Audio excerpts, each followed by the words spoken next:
For this prone press up exercise, you're gonna set up with your hands below your shoulders here, laying on your stomach. Your goal is to relax the back, relax the glutes. Many people will try and tighten up their back and their glutes because they were taught in yoga or some other exercise class to do this as a strengthening exercise. The goal for this exercise is to try and relax and let your joints sag and stretch into this prone press up.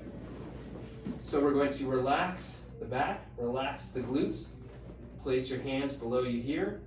Nice and slow. You're going to press yourself up until you feel a stretch or a strain or some sort of tension in the low back. And then you slowly come back down.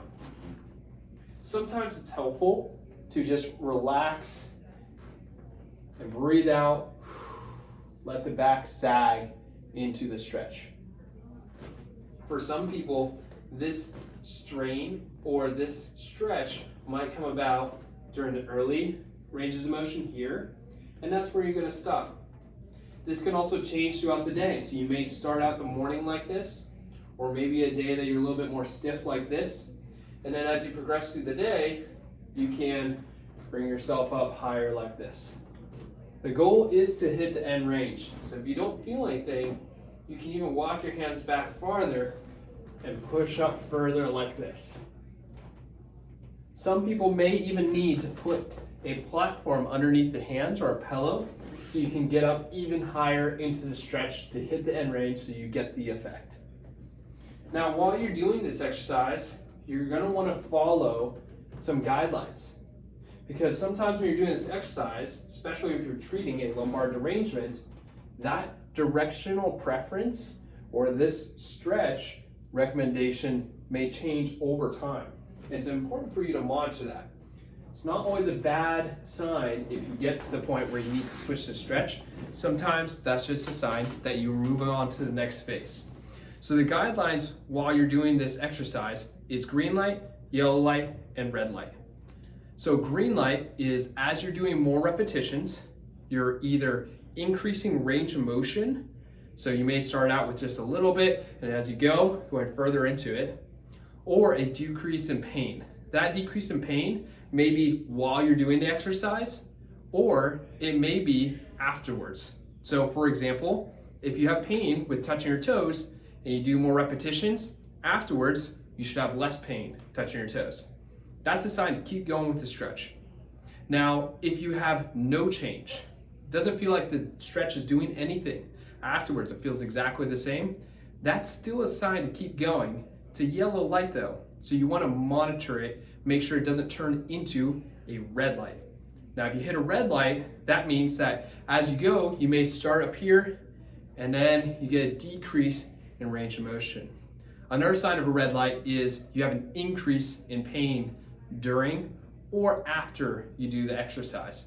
For example, you reach to touch your toes, that hurts. You do the prone press up, it hurts more afterwards. That means you have to stop. And again, these red lights don't mean that something has gone wrong. Sometimes that just means that you have reduced the derangement or you just need to move in the next direction. And that just takes more evaluation, and we'll just have to check out more stretches in your next appointment. Now, there's another thing we need to go over, which is centralization versus peripheralization. So centralization and peripheralization refers to the pain down the leg or into the hips. So if you have pain only in your back, this is not relevant. But if you have pain in your glutes, the hip flexor, anywhere down the leg, even in your toes or your foot, then you need to monitor those symptoms as you go, before and during, and afterwards. So if you have pain in your calf, for example, and then after you do the repetitions, it's in the hamstring, that's the symptoms traveling closer to the spine. And that is a sign to keep going because that's centralization. We're bringing the symptoms more central to the nerve root, the location of the root cause of the pain. So centralization has been found in the research to give you the most accurate and best prognosis. And it's a sign to keep going. Whatever you do that you're getting centralization, you want to keep going. Now, if you get peripheralization, for example, maybe you have pain in the glute, and then as you do more repetitions, then you have pain in the hamstring.